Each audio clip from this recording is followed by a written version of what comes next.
말씀은 마태복음 13장 말씀입니다. 마태복음 13장 18절부터 23절까지 같이 읽습니다.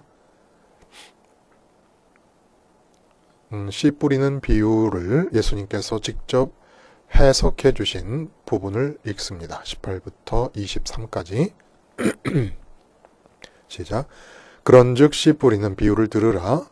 아무나 천국 말씀을 듣고 깨닫지 못할 때는 악한 자가 와서 그 마음에 뿌려진 것을 빼앗나니 이는 곧 길가에 뿌려진 자요 돌밭에 뿌려졌다는 것은 말씀을 듣고 즉시 기쁨으로 받되 그 속에 뿌리가 없어 잠시 견디다가 말씀으로 말미암아 환난이나 박해가 일어날 때에는 곧 넘어지는 자요 가시떨기에 뿌려졌다는 것은 말씀을 들으나 세상의 염려와 재물의 유혹에 말씀이 막혀 결실하지 못하는 자요 좋은 땅에 뿌려졌다는 것은 말씀을 듣고 깨닫는 자니 결실하여 어떤 것은 100배, 어떤 것은 60배, 어떤 것은 30배가 되느니라 하시더라. 오늘 함께 읽은 말씀 중심으로 천국은 종교 아닌 현실이다 라는 제목의 하나님 말씀 증거합니다. 천국은 종교 아닌 현실이다. 지난 주간 말씀을 드리는 가운데 잠깐 언급을 했었습니다. 호스피스 사역을 앞두고, 그러니까 그 선교지, 외국 선교지의 호스피스 사역을 앞두고 국내에 잘 운영되고 있는 호스피스 요양원에서 한 석 달에 걸쳐 교육을 받으시는 선교사님과 대화를 하는 중에 그 호스피스 요양원에서 목사님과 선교사님들이 보이는 태도에 그 직원들이 모두가 다 놀라움을 금치 못하고 있다. 이제는 새삼스럽게 놀랄 일도 아닌 것처럼 당연시 여겨지고 있는 그런 사실이 있다. 그게 뭐냐 하면 목사님과 선교사님들이 그 호스피스 요양원의 분위기 속에서조차도, 그러니까 호스피스 요양원의 분위기가 어떻습니까? 암 말기 환자들이 와서 이제 죽음을 기다리는 그런 시간들을 지내고 있는 것이 바로 이 호스피스 요양원의 분위기인데, 이런 상황에서도 목사님, 선교사님들이 이 세상에 대한 집착을 가장 강렬하게 보인다고 하는 것입니다. 이 말씀이 상당히 충격적이었어요. 한두 분이 목사님인데 그런 분이 계시더라 이렇게 이야기거리가 되는 것이 아니고, 정말 목사님인데 암 말기 환자로서 호스피스 병동에 가 있는데 세상에 대한 집착을 옆에 있는 다른 일반 성도나 외부인들보다도 더 강하게 보인다 하는 것은 크게 얘기거리가 돼야 되지 않습니까? 근데 어느 목사님이 그러셨다는 게 아니라 목사님이 그 안에 들어온 분들은 비교해보면 일반 성도들에 비해서 훨씬 더 세상에 대한 집착이 길게 끈질기게 강하게 보이는 보편적 특성을 드러낸다는 거예요. 목사님, 선교사님들이 보편적으로 그렇다는 겁니다. 이게 이해가 안 돼서 몇 번이고 다구쳐 물었어요. 정말이냐 정말이냐. 근데 그분이 허허하고 웃어요. 그러시죠. 믿어지지가 않으시죠. 이렇게. 그리고 어떤 말까지 말씀을 하시냐면은 심지어 그 요양원에선 아침 저녁으로 계속 예배가 드려지고 예배가 방송되고 그러니까 움직이지 못하는 분들을 위해서 방송이 되고 방에서 예배에 참여할 수 있도록, 그러니까 이것이 귀찮지 않거나 성가시지 않고 방해가 안 되면 받아준다는 겁니다. 그러니까 서약을 한다는 거예요. 예배나 찬송이나 기도 이런 것에 의해서 방해받지 않을 수 있다. 나는 상관하지 않겠다. 그러면 믿지 않는 사람들도 받아들이는데 그 중에서 스님들도 계셨다는 거예요. 스님. 근데 스님들이 예배를 통해 복음을 전달받고 천국을 소망하는 스님도 계셨다는 거예요. 근데 목사님이 천국을 소망하지 않고 이 세상에서 나아서 되돌아가서 살 것을 소망한다는 겁니다. 선교사님들도 마찬가지고. 그리고 성질도 아주 갑질, 목사님과 선교사님들이 갑질은 다 부린다는 거예요. 그 일하시는 간호사님들한테. 이게 믿어집니까, 여러분? 그러나 그 선교사님이 뭘 굳이 강릉까지 오셔가지고 그런 거짓말을 하시겠습니까? 당신도 선교사인데. 그리고 그 말씀을 듣고 있는 저도 목사 안수를 받은 사람인데. 그래서 근본적으로 생각을 해본 거예요. 그러면서 오늘 본문을 좀 묵상하게 되었습니다.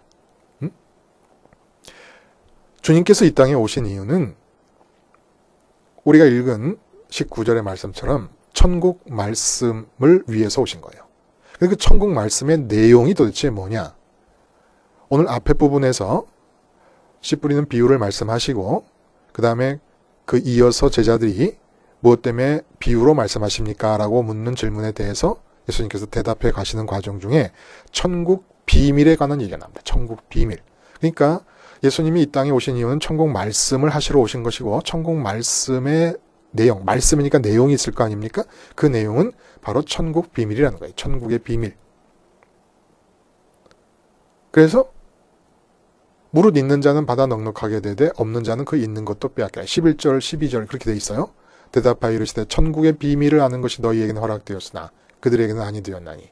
그러니까 예수님이 오셔서 일어나는 일은 뭐냐면 천국 비밀을 받아들이고 깨닫는 사람들이 한쪽에 있고 예수님의 말씀을 들으면서도 천국 비밀이 내 것이 되지 않는 천국 비밀에 대한 깨달음이 없는 사람이 있다는 거예요.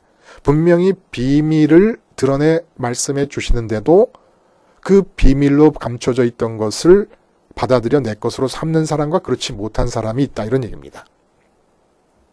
그래서 그 내용을 보자면 먼저 천국의 비밀이라 그럴 때 이 비밀은 헬라어 미스테리온이라는 단어인데 미에오라는 동사에서 파생된다. 미에오 동사. 이 동사는 닫다, 덮어두다 이런 얘기예요. 그러니까 천국의 비밀이라는 것은 우리 눈과 우리 귀와 우리 감각에 대해서 덮여있고 닫혀있다는 것입니다. 그러나 덮여있고 닫혀있다 그래서 없는 것은 아니잖아요. 그래서 비밀이라 그런 거예요. 있어요. 그런데 우리 눈과 귀와 우리 감각에 대해서 덮여있고 닫혀있어요. 그래서 비밀입니다. 그래서 이 천국 말씀은 비밀을 담고 전해지는 것인데 이 천국의 비밀이 전해지면 그 천국의 비밀을 내 것으로 삼는다는 것은 어떤 의미를 말하는 것인가? 바로 천국이 지금의 나의 현실이 된다는 겁니다. 눈에 보이지 않고 귀에 들리지 않습니다. 손으로 만질 수도 없습니다. 그러나 있습니다. 그러나 예수님을 통해서 예수님을 믿게 되면 어떤 일이 벌어지냐면 그 천국이 내 현실이 된다는 거예요. 그래서 비밀이에요. 천국의 현실을 살고 있는데 지금 여기서 다른 사람들은 그걸 몰라요. 감춰져 있기 때문에. 그래서 비밀인데 예수님께서 오신 이유를 우리가 분명히 알아야 돼요. 예수님은 그 요한복음 3장 10절에서 16절까지 그 유명한 기절이 나오지 않습니까? 하나님 세상을 이처럼 사랑하사 하는 그 기절. 거기서 그 부분에서 보면은 11절에 이렇게 말씀하세요. 요한복음 3장 11절에 진실로 진실로 네게 이르노니 우리는 아는 것을 말하고 본 것을 증언하노라. 그러나 너희가 우리 증언을 받지 아니하노라. 아는 것을 말하고 본 것을 증언한다는 얘기는 천국에 대해서 아는 것과 천국에 대해서 본 것을 증언하신다는 겁니다. 그리고 12절을 보면 내가 땅의 일을 말하여도 너희가 믿지 아니하거든 하물며 하늘의 일을 말하면 어떻게 믿겠는가. 예수님이 오신 이유는 하늘의 일을 말씀하시러 오셨어요. 하늘에 있는 천국과 연관성 하에서 땅도 얘기될 뿐입니다. 천국을 제외하면 예수님은 하실 말씀이 아무것도 없으신 거예요. 오실 이유도 없었던 겁니다. 그래서 13절에 하늘에서 내려온 자 곧 인자 외에는 하늘에 올라간 자가 없느니라. 하늘에 올라간 자가 없다는 것은 하늘에 올라가 본 사람이 없다는 겁니다.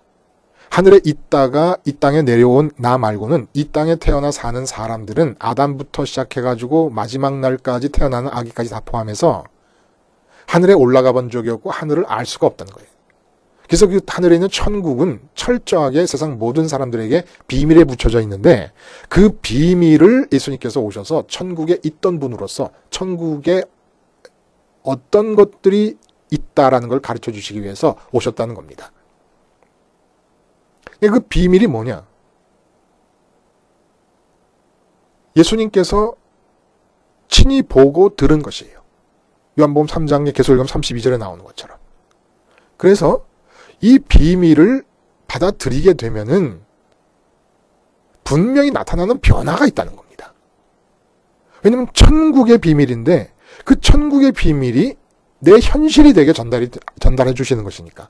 그러니까 우리 현실이라 그럴 때 내 인생의 현실이 있고 개인적으로 내 가정의 현실이 있어요. 가정의 현실이 지금 뭐 여러 가지 어려움에 처해 있다. 또 내 인생의 현실은 내가 몸이 아프고 내가 지금 취직을 못하고 있다. 이런 것들이 다 현실 아닙니까? 근데 예수님이 전달해 주신 천국의 비밀을 받아들이게 될 경우는 내가 지금 취직을 못하고 있는 게 현실이 아니라 천국이 내 현실이 된다는 거예요. 지금 우리 가정에 돈이 없고 뭐 아빠의 문제가 많고 무슨 뭐 어머니와 그 시어머니와 며느리가 사이가 안 좋고 이런 것이 현실이 아니라 예수님의 말씀을 받아들인다는 것은 천국이 현실이 된다는 걸 말하는 거예요. 근데 이 현실이 되는 비밀, 모든 사람에게 천국이 아무리 내게 현실이 돼도 옆에 있는 사람들은 그걸 몰라요. 볼 수 없고 들을 수 없고 만질 수 없기 때문에. 이 비밀의 핵심이 뭐냐는 겁니다. 마태복음 3장 17절에 이렇게 얘기하세요. 하늘부터 소리가 있어 말씀하시되 이는 내 사랑하는 아들이요 내 기뻐하는 자라 하시니라. 이게 바로 천국의 비밀이라는 거예요.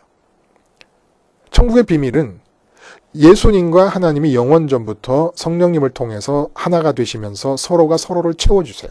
서로가 서로에게 충만하게 임하십니다. 충만해지니까 만족이 생기고 만족이 지속되면서 기쁨이 발생한다는 겁니다. 내 사랑하는 아들이요 내 기뻐하는 자다. 말씀드렸듯이 사랑이라는 건 요한복음에서 17장에서 기도 속에 나타나듯이 14장에서 제자들에게 가르치실 때 나타나듯이 아버지가 내 안에 계시고 내가 아버지 안에 있다. 그리고 주님이 오신 이유가 뭐예요? 요한복음 17장 13절 마지막 기도 때 말씀하신 것처럼 내 기쁨이 저들에게 충만하게 임하게 하려 함이라. 천국의 비밀이 뭡니까? 사랑과 기쁨이에요. 사랑과 기쁨.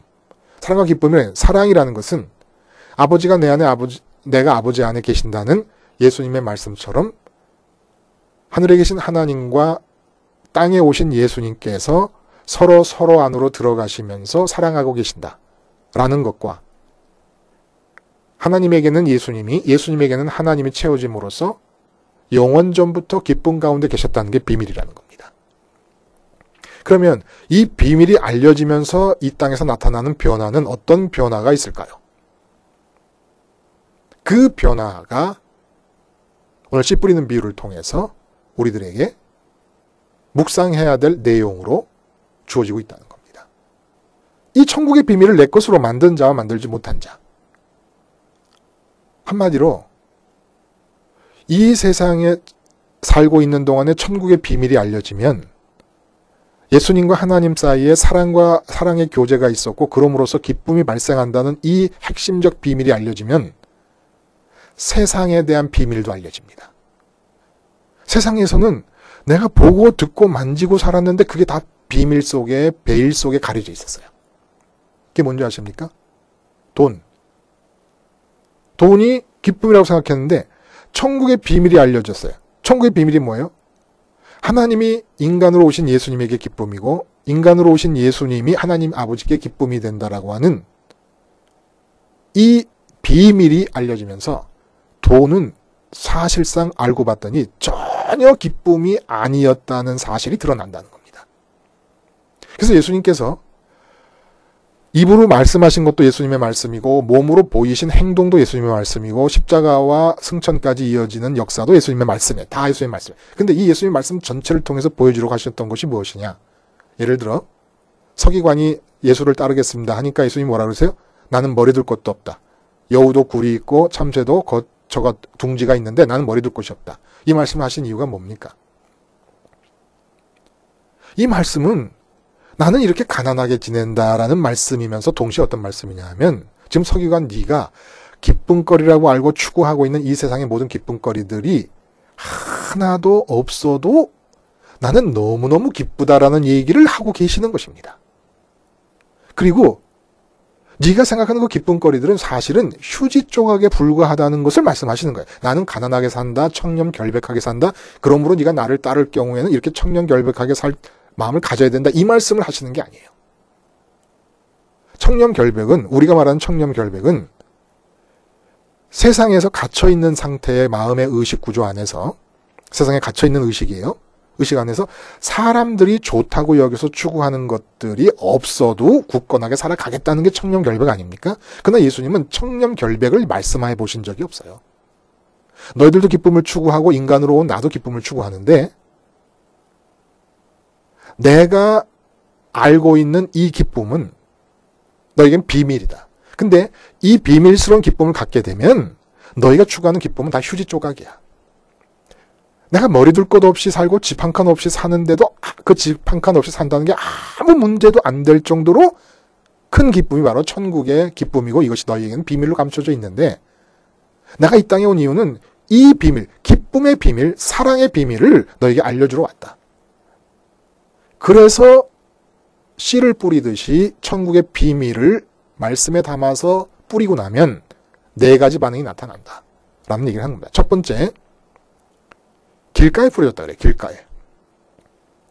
이 길가에 뿌려졌다는 얘기는 그래서 해설을 보면은 천국 말씀을 듣고 천국 말씀은 천국 비밀을 담은 말씀이죠. 깨닫지 못해요. 그 비밀을 내 것으로 만들어서 천국을 내 현실로 만들지 못해요. 그럼 악한 자가 와서 마음에 뿌려진 것을 빼앗나니 영원히 그러니까 가능성이 없다는 거예요. 이것은. 자, 길가와 같은 밭. 밭과 밭 사이에 좁은 길이 있는데 사람들이 농사를 짓고 길을 가면서 잦은 왕래를 하게 됨으로써 땅이 단단해지고 반질반질하게 굳은 땅을 말합니다. 그러면 씨가 던져지면 거기다 뿌리진 않지요. 바람에 날려서 뿌리니까 거기에 흩어진 것이고 나귀 같은 짐승의 등에다가 그 씨를 담은 부대자루를 얹어 넣어서 부대자루 밑에다 구멍을 냅니다. 그러면 나귀가 왔다 갔다 하면서 씨를 뿌리게 되니까 길가에 뿌려진다는 거예요. 그럼 이 길가라는 건 도대체 뭐냐라는 겁니다. 땅 위에 있는 이 세상 말고는 관심이 아예 없는 상태의 마음을 말합니다. 천국은 기쁨거리로만 받아들여질 수가 있습니다. 분명히 우리가 이 점을 명확하게 해야 돼요. 천국은 내 마음의 만족거리와 기쁨거리로만 받아들여질 수가 있어요. 근데 이 세상에 있는 기쁨거리들 말고는 다른 기쁨거리를 전혀 필요로 하지 않습니다. 천국이 있다는 사실, 천국이 지금 현재 내가 마음을 써야 할 최우선적인 현실이라는 사실, 천국이 내 마음에 궁극적인 만족과 기쁨을 주는 최고의 가치라는 사실을 받아들이지 않습니다. 엄밀히 말하면 이 사람에게는 사실이거나 아니거나 상관이 없습니다. 이건 기독교계 안에서, 교회 안에서도 가질 수 있는 마음이에요. 모든 기독교의 가르침을 이 세상을 얻기 위한 방법으로 다 왜곡시켜버립니다. 세상 것을 얻는 것 말고는 가치가 없습니다. 근데 사람들이 세상 것에 관심을 갖고 있으니까 거기에 맞춰서 사람을 끌어모으느라고 이 세상 것을 얻기 위한 것으로 기독교의 모든 진리를 다 바꿔놓는데 예수님은 이 땅에 오신 이유가 철저하게 이 세상에서는 눈 씻고 찾아볼래도 찾아볼 수가 없는 이 세상 밖에 있는 천국이라는 곳의 비밀을 알려주러 오셨고, 천국이라고 하는 곳의 비밀이 뭐냐면 사랑과 기쁨이라는 거예요. 아버지와 예수님 사이에서 있었던 그 사랑이 나에게도 연장되고 나에게도 참여의 기회가 주어질 수 있는 것이고, 그래서 아버지와 예수님 사이에서 생겼던 그 기쁨이 내 기쁨이 될 수 있는 가능성이 천국의 비밀이라는 겁니다. 그거 주로 오신 거예요. 이 세상을 해결해 주시거나 이 세상을 형통하게 해 주시거나 이 세상에서 내가 기쁨거리로 생각하는 것들을 많이 주시려고 오신 분이 아니라는 겁니다. 그래서 개는 짖어도 기차는 간다라는 말씀이 있지 않습니까? 그런 말이 있잖아요. 이것이 거꾸로 적용이 되는 겁니다. 천국이 있다. 천국이 기쁨의 현실로서 주어지기로 허락되었다. 이런 것들이 개 짖는 소리로 들리는 겁니다. 세상을 향하여 몰입하고 질주해서 달리는 이 기차를 멈출 수가 없습니다. 마치 이 세상에 몰입되어 있는 사람들에게 천국이 현실이라는 예수님의 말씀을 전달하는 것은 어떤 것과 마찬가지냐면 200km로 질주하는 KTX를 세우지 않은 채 올라타려는 것과 똑같은 거예요. 하나님의 말씀이 그 사람에게 올라탄다는 것은, 그 사람에게 받아들여진다는 것은 KTX를 200km로 달리고 있는 가운데 맨몸으로 KTX를 올라타려고 하는 것과 똑같은 일이 돼버린다는 겁니다. 혹은 나이트클럽에서 술에 취해서 광란의 몸짓으로 춤추고 있는 젊은이에게 이렇게 술 먹고 춤추는 게 기쁨이 아니라 천국이 진짜 기쁨이래라고 전한 것과 똑같은 것입니다. 세상에 취해서 돈이 최고다, 권력이 최고다, 형통이 최고다, 인류대학 합격이 최고다, 스펙이 최고다 이루고 달려가는 사람들, 여행이 최고다, 골프가 최고다 이루고 달려가는 사람들에게 천국이 기쁨이다라고 말하는 것은 거짓말이고 망상이고 헛된 소리고 비현실이라는 얘기입니다. 있을 수가 없다는 거예요. 스웨덴의 수도가 스톡홀름이고 프랑스의 수도가 파리다. 이게 지금 내가 무슨 상관이냐. 이것이 바로 종교가 말하는 천국입니다. 사후에 대한 궁금증과 두려움을 해결해주기 위해서 천국을 설정해 놓았지만 그것은 지금 이 땅에 살고 있는 나에게는 종교가 말하는 천국은 스웨덴의 수도가 스톡홀름이고 프랑스의 수도가 파리인 것과 마찬가지예요. 근데 파리에 내 아들이 가 있고 스웨덴 스톡홀름에 내 딸이 가 있다. 그러면 그곳이 나의 현실이 되지 않습니까? 근데 하늘에 계신 분들 중에서 하나님 아버지와 예수님, 성령님 그 어느 분도 내가 직접 사랑하지 않아요. 그러니까 천국은 현실이 될 수가 없습니다. 상관이 없는 거예요. 천국은 분명히 말씀드리죠. 사후의 문제가 아닙니다. 천국이 나에게 제기하는 문제는 지금 여기서 이 땅에 살고 있는 동안에 세상 밖에 있는 그 천국을 나의 최우선의 기쁨으로 현실로 삼겠느냐라는 것을 묻고 있는 것입니다. 그래서 사후에 갈 수 있는 천국은 종교의 천국이에요. 종교의 구색 갖추기 위해서 종교가 만들어낸 천국입니다. 세상에서는 현실이 아니었던 그러나 죽은 뒤에 갈 수 있는 천국은 존재하지 않습니다. 그거야말로 가짜고 공상이고 만화 같은 이야기예요. 사후에 갈 수 있는 그 천국은 살아있는 동안에 현실이라야 하고 그 현실이라는 것이 어떻게 나타나느냐? 기쁨으로, 만족으로 내 마음속에 느껴져야 되는 겁니다. 내 마음속에 기쁨으로 만족으로 느껴지는 천국만이 진짜 천국과 맞닿아 있다는 것을 증명해 줄 수 있습니다. 그러면 두 번째 밭, 흙이 얕은 돌밭에 떨어지며 흙이 깊지 아니하므로 곧 싹이 나오나 해가 돋음에 타서 뿌리가 없으므로 말랐고, 이 말씀을 어떻게 해석하시느냐? 돌밭에 뿌려졌다는 것은 말씀을 듣고 즉시 기쁨으로 받되 그 속에 뿌리가 없어 잠시 견디다가 말씀으로 말미암아 환난이나 박해가 일어날 때는 넘어지는 자다. 이렇게 말씀하십니다. 이 돌밭이라는 것은 자갈밭이 아니에요. 팔레스타인에서는 흔히 접할 수 있는 그런 지형인데 석회석이 안반을 이루고 있는 지층이 있습니다. 근데 그 안반 위로 흙이 얇게 덮여 있어요. 그러면 그 석회석 안반이 중동 땅의 햇빛을 받아서 온기를 머금고 있기 때문에 다른 지형보다, 다른 지형의 흙보다 더 따뜻합니다. 그럼 이곳에 씨가 뿌려지면 다른 땅보다 훨씬 빨리 싹이 나고 뿌리가 생깁니다. 근데 어떻게 되겠습니까? 흙이 깊지 않고 흙 바로 밑에는 뿌리가 뚫고 들어갈 수 없는 석회석 안반이 기다리고 있어요. 그러니까 곧 말라 죽는 겁니다. 그럼 이런 돌밭 같은 마음의 사람들은 어떤 사람들일까요? 이 세상 말고도 천국이 있고 천국이 기쁨이라는 것을 받아들입니다. 좋아합니다. 아, 그렇구나. 기쁨이 있구나. 그런데 이 사람의 마음은 뭐가 문제냐면 이 사람 마음 속에서 그렇게 받아들여진 천국의 좋음과 세상의 좋음이 결투를 벌이게 됩니다.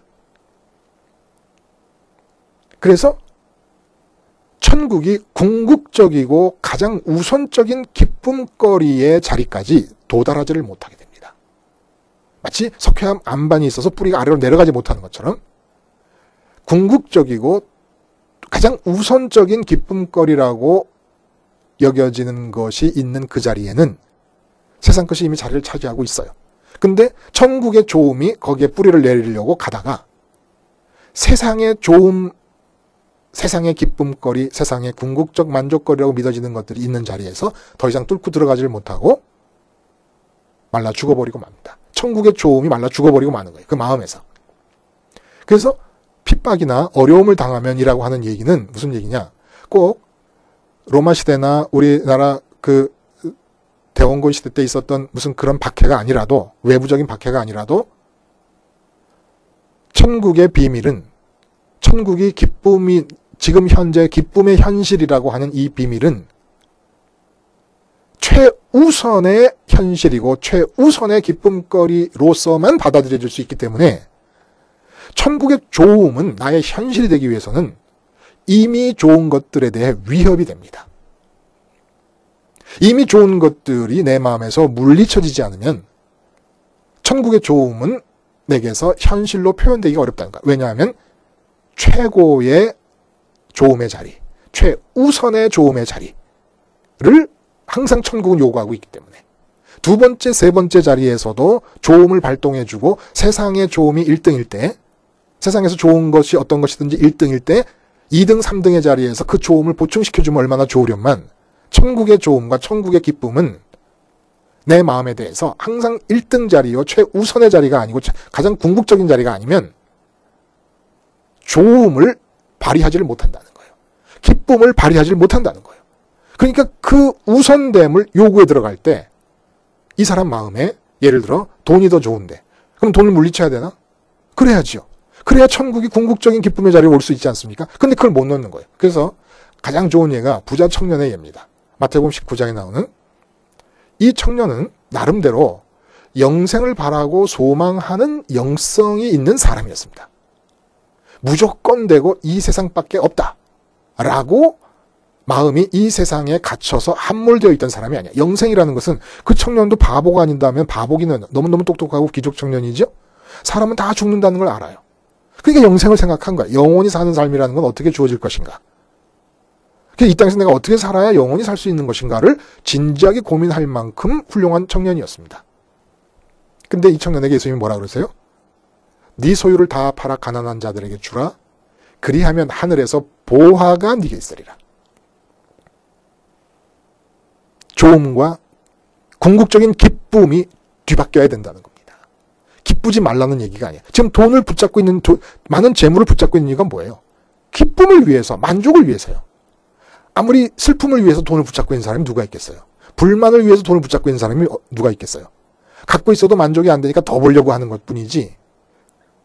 근데 하늘에 보화가 있으리라는 얘기는 무슨 얘기입니까? 기쁨의 출처를 하늘로 바꾸라는 얘기예요.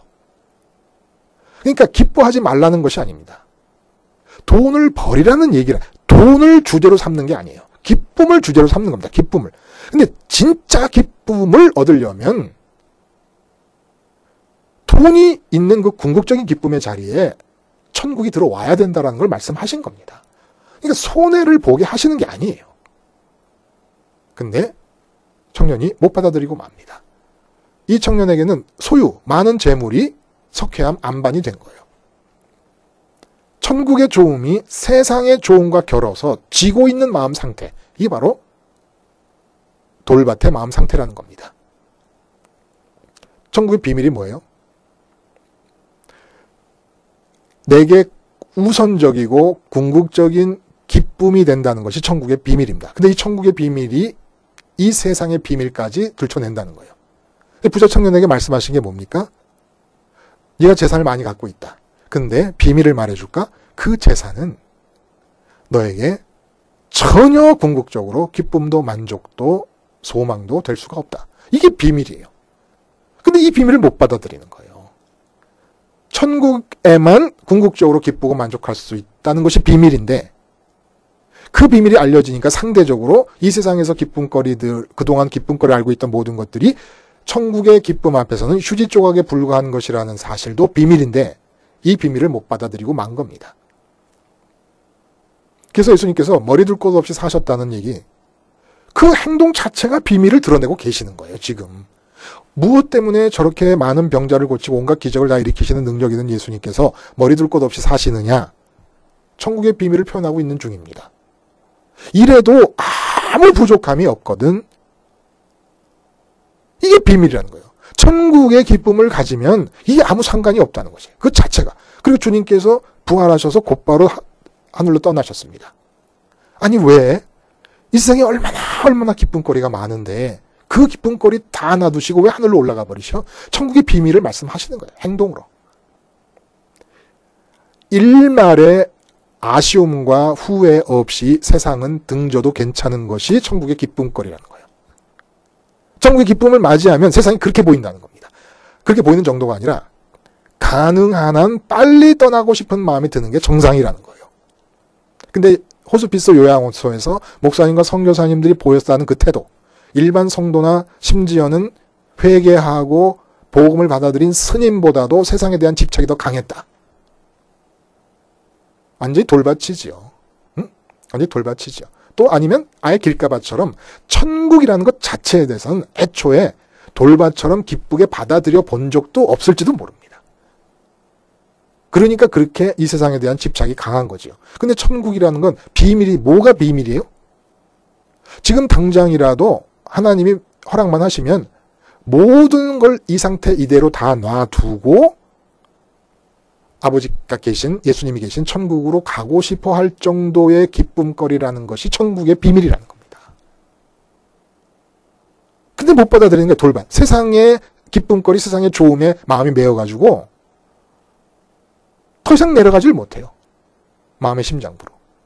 하나님이 좋아요. 천국도 좋아요. 그러나 돈만큼은 아니에요. 돈만큼 좋지는 않아요. 그러니까 돈을 건드릴 거면 나는 이 교회 안 다닌다는 거예요. 이 목사 안 믿겠다는 거고. 그래서 기분 나쁘면 천국도 안 간다는 말이 있지 않습니까? 이 말이 거꾸로 됐어야 되는 거거든요.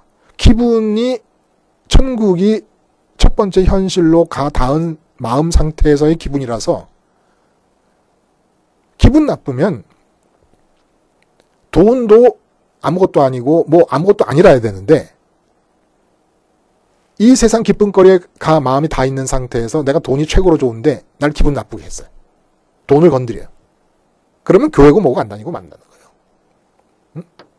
내 자녀의 형통이 최고야. 근데 내 자녀에 대해서 뭔가 가해한다든지 뭔가 손해를 끼치려고 해. 그러면 뭐 천국이 뭐가 없다는 겁니다. 천국의 비밀을 알게 되면 어떻게 되냐. 유보 없이 지금 당장 이대로 다 놔둬. 미완의 상태로 다 놔두고, 미결과 미완의 상태로 놔두고 하늘로 가고 싶은 것이. 근데 지금 다 천국의 비밀을 받아들였다면 마지못해 있어야 되는 거예요. 그러니까 암이 걸려서 죽게 되었다고 하면 혹시 의사가 고칠 수가 있을 정도의 암이라면 아유, 기회를 놓쳐버렸네. 예? 아직도 뭔가 내가 이 땅에서 이루어야 될 하나님 뜻이 있는 모양이네. 아까워라. 갈 수 있었는데. 이렇게 생각해야 천국의 비밀을 받아들인 건데 암 말기 환자가 됐는데도 세상에 대한 집착을 못 버린다. 이건 있을 수가 없는 거라는 거예요. 천국의 비밀을 자기가 받고 전해야 되는 선교사나 목사님들에게서는 이게 있을 수가 없는 일이라는 겁니다. 천국의 비밀이 뭐예요? 그것을 받아들이면 지금 당장이라도 하늘로 뛰어 올라가고 싶어 하게 만드는 거. 그게 비밀이에요. 왜? 이 세상 기쁨거리들이 다 휴지라는 걸 알고, 기쁨과 만족과 관계 지어서 생각하면 휴지라는 거예요. 돈이라는 게 왜 휴지입니까? 하나님의 뜻을 따라 잘 써서 가난한 사람들에 나눠주고 하나님 뜻이 있는 곳에 그 뜻을 성취하기 위해 쓰여지면 유익한 것이지요. 그러나 내 기쁨과 내 만족을 위해서는 돈이 휴지라는 거예요. 이 세상의 모든 가치가 다 배설물이고 휴지라는 겁니다. 이게 천국 비밀을 받아들이면 나타나게 되는, 알게 되는 세상의 비밀이에요. 천국 비밀을 모르는 한 세상의 비밀도 몰라요. 기쁨과 만족을 위해서 이 세상은 지구 전체를 다 통틀어도 태양과 달과 모든 걸 다 합쳐도 아무짝에도 소용없다는 이 비밀을 모르는 겁니다. 천국 비밀을 모르는 한. 천국 비밀이 뭐예요? 하나님으로 인한 기쁨. 하나님과 사랑의 관계에서 나오는 그 기쁨이 천국 비밀이에요. 근데 내가 그 사랑에 참여할 수 있다는 거예요. 내가 그 기쁨을 가질 수 있다는 거예요. 이게 천국 비밀입니다. 근데 7절에 보면은 더러는 가시떨기 위에 떨어지며 가시가 자라서 기운을 막았고, 이걸 어떻게 해석해 주시냐면 가시떨기에 뿌려졌다는 것은 말씀을 들으나 세상의 염려와 재물의 유혹에 말씀이 맞게 결실하지 못하는 자다. 이건 무슨 뜻일까요? 팔레스틴 땅에 개간이 잘 돼 있는 밭 주변에는 항상 사시사철 이 가시떨기들이 있었다고 그래요. 그러니까 생명력이 강한 잡초 중에 하나지요. 근데 가시가 막 삐죽삐죽 나오는 거예요. 가시떨기가 있기 때문에 사람들이 발을 들여놓을 수도 없어서 길가처럼 딱딱하지도 않습니다. 그리고 돌밭처럼 잠깐 자라다 뿌리가 금방 말라 죽을 수밖에 없는 그런 땅도 아니에요. 뿌리가 얼마든지 깊이 내려갈 수가 있어요. 근데 문제는 싹이 나서 줄기가 자라고 곡식을 맺으려고 하니까 가시들이 옆에서 찌르고 성장을 방해하고 결실을 방해해요. 열매를 맺을 수가 없습니다. 근데 이 가시가 뭐냐면 세상의 염려와 재물의 유혹이라 그래요.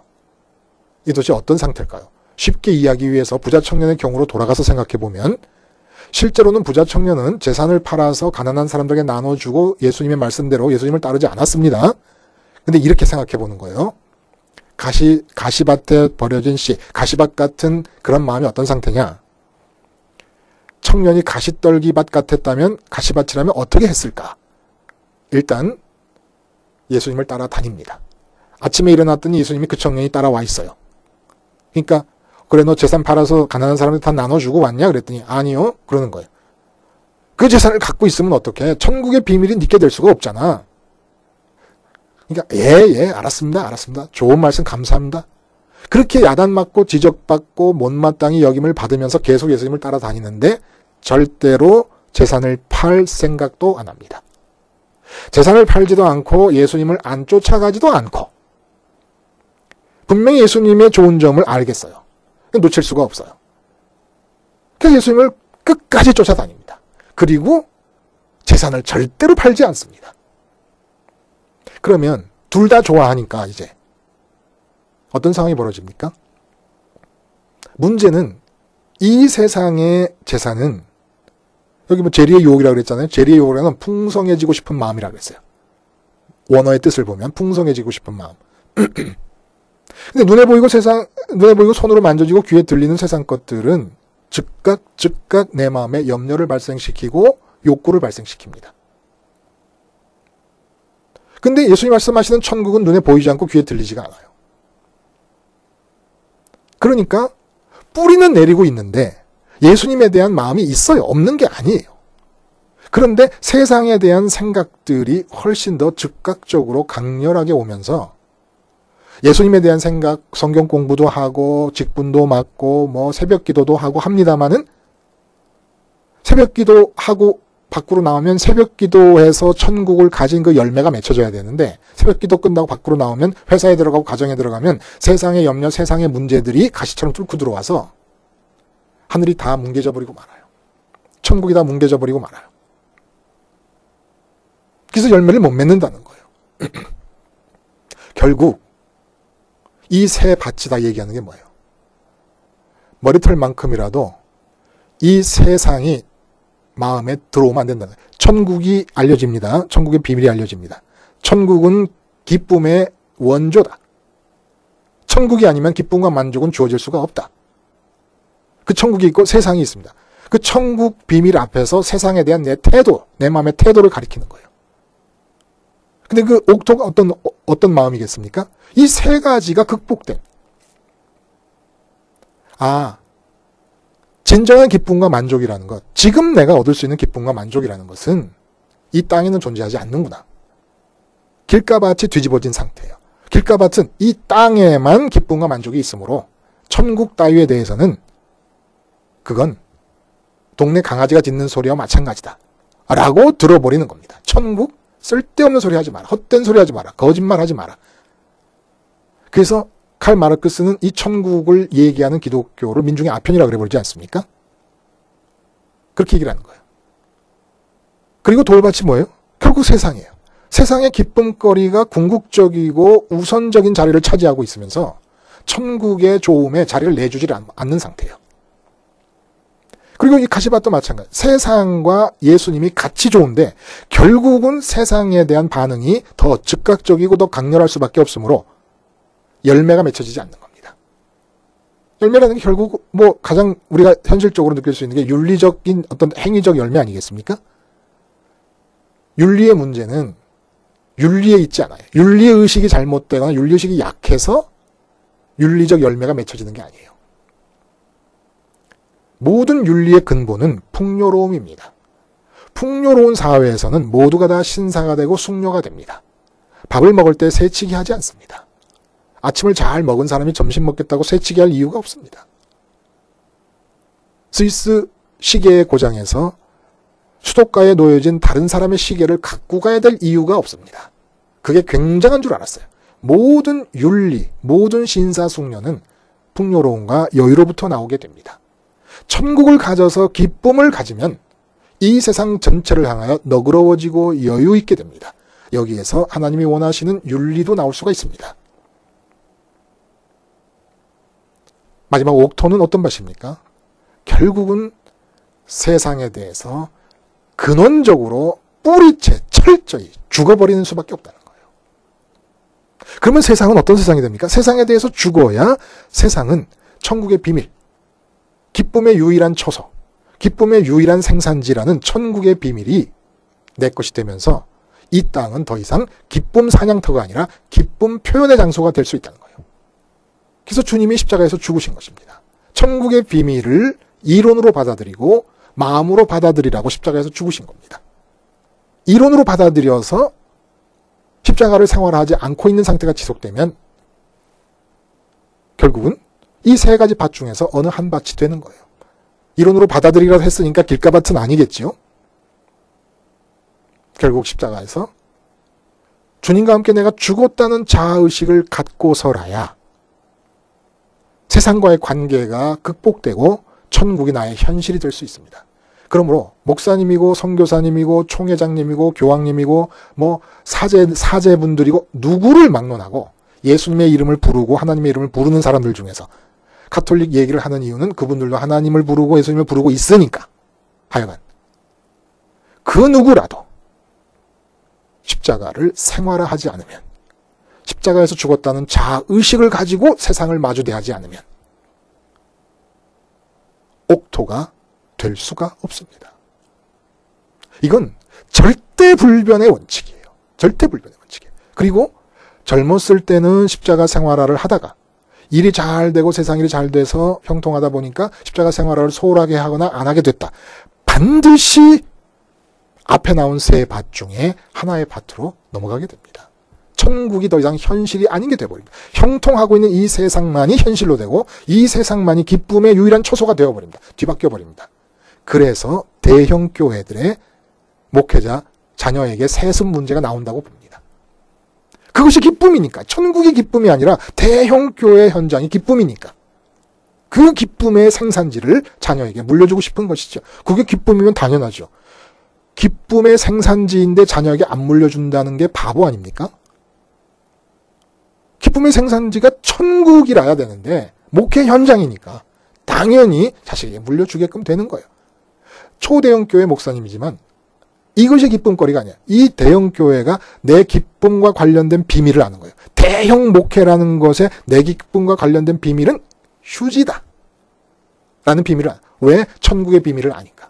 하나님 아버지로 인한 기쁨, 주 예수님으로 인한 기쁨, 하나님 아버지와 예수님 사이에 있는 사랑에 참여함으로써 나도 하나가 되는 그 비밀을 내 것으로 삼은 사람만이 그 어마어마한 초대형 목회조차도 내 기쁨과 내 만족과 관련해서는 휴지라는 걸 알 수 있는데 이 천국 비밀을 모르니까 그 초대형 교회가 기쁨이 되는 거짓말의 상황에서 어떻게 벗어나겠습니까? 너나 할 것 없어요. 십자가를 생활화하지 않고 십자가에서 죽었다는 자아의식으로 세상을 마주하지 않으면 누구나 다 천국의 비밀을 담고 있는 말씀이 길가에 떨어졌거나 돌밭에 떨어졌거나 가시밭에 떨어진 결과를 낳게 될 것입니다. 기도합니다.